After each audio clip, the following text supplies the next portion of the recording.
Okay, some big news from the front lines. The latest patch for Helldivers 2 has dropped, and it's got some interesting changes. They've addressed some weapon balances along with some bug fixes, including finally fixing the armor ratings so that they actually work. Stay tuned while we have a deeper look into this patch.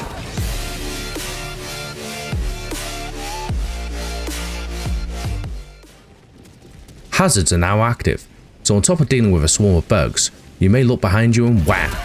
Some planets have these hazards, and they appear at random. These hazards range from fire tornadoes to meteor showers, iron storms, which will intermediately disable stratagems. Imagine you're being swarmed and suddenly you can't use the stratagems. No!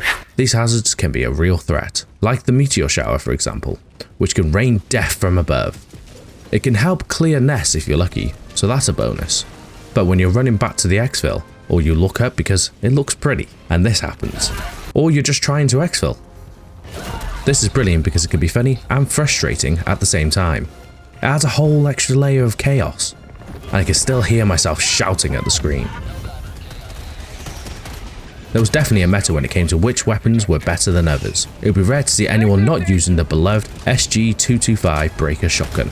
But this patch brings a nerf, with decreasing the magazine capacity from 16 to 13 and increasing the recoil from 30 to 55. This change is only minor, but I'm a little sad to see this weapon nerfed. Clearly the aim here was to make it more viable to use other weapons, such as the breaker's spray and pray, which has had its armor penetration increased, along with an increased fire rate from 300 to 330, increased number of pellets from 12 to 16 per shot, but with a decreased magazine size of 32 down to 26.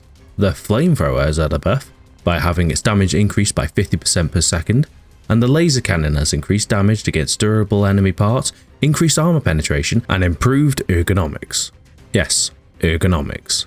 What's ergonomics? Ergonomics? Oh, the study of people in their working environment. Aha! We could take this to mean that it will do less damage to Helldivers, so less friendly fire damage. Well, both these weapons were meh, so it's good to see them have a well-deserved buff.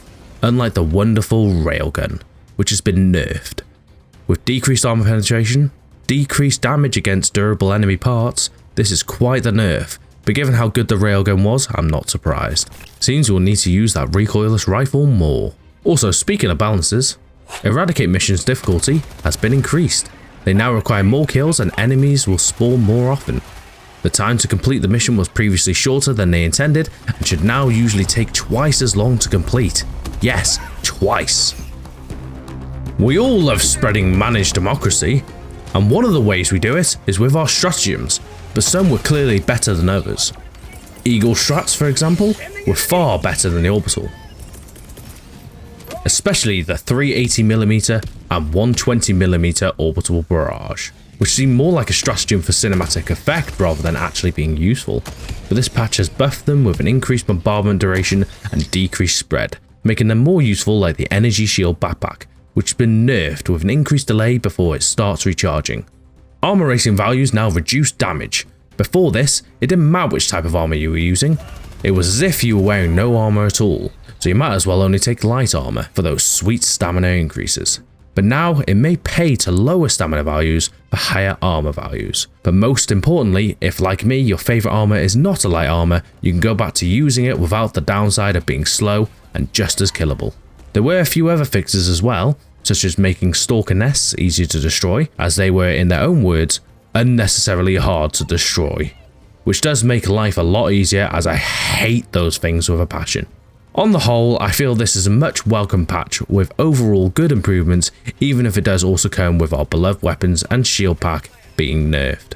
Thank you for watching, and let me know what you think of this patch and what you would like to see in future patches. Until next time, stay vigilant, stay united, and remember, freedom never sleeps.